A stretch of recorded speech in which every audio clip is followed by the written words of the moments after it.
Welcome back to Inside Politics. Our guest today is Ken Jost. He's one of the leading analysts on the U.S. Supreme Court. The court begins its new term on Monday. Ken, most Supreme Courts are identified by their Chief Justice, Justice Roberts.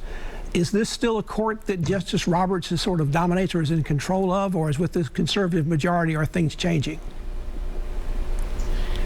Chief Justice Roberts once made the quote that the one thing that he doesn't like about the U.S. Constitution is that the framers gave the Chief Justice only one vote, not two votes.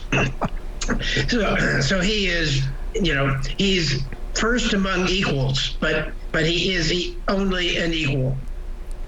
And in the Texas abortion case, he was in dissent, and several of my colleagues made the point that, does this mean that John Roberts is no longer in control of the court? He can't keep the other five conservatives. He can't keep them down, and so there's a lot of speculation that the five other conservatives, the five other Republican-appointed conservatives, will vote to overrule Roe v. Wade, and that John Roberts may not join in that decision. Do these justices get along? Yes. Do they get along as well as they? They all say almost in the same phrase.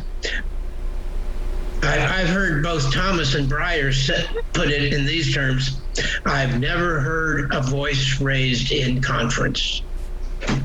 And certainly when they're on the bench, they look congenial, they look friendly, and every once in a while there will be a sharp turn of phrase in somebody's opinion. Gorsuch, for instance, wrote in a concurring opinion that Chief Justice Roberts' opinion in that case was kind of, should have gone much farther. And so that does happen, but the only sharp words exchanged between the justices are in their opinions. So you think this conservative majority is now going to be the driving force on the court, and maybe if we talk again at the end of the term in June next year, that perhaps we'll see them rewrite a good bit of what's been a major part of American jurisprudence? Or will we see what happened a few times last year in the last term, that maybe the conservatives split and the progressives somehow managed to get some kind of a victory out of some of the cases? That was the tenor of the news coverage in June this summer, and I think the conservatives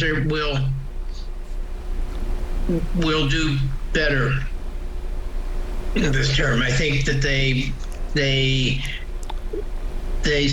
see the need to stick together and to satisfy the groups that have supported them, the groups that rallied behind the confirmations of Justice Kavanaugh and Justice Barrett, which both of which were very, very close, if everyone remembers. As we move towards closing out the interview, if someone wants to follow your work or access your highly regarded annual Supreme Court yearbook, how can they do that? Well, the Supreme Court yearbook is a reference book that libraries subscribe to. So ask your library if they have Supreme Court yearbook, which is published by CQ Press, and so the formal name is Supreme Court Yearbook. It's an annual series, comes out every year, and I am on Facebook under the name Ken Jost, and I post some of my work on Facebook, and I'm on Twitter under the name Jost on Justice. And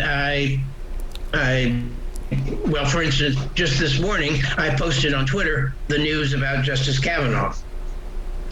And I also have, I also write an opinion column under the name Jost on Justice.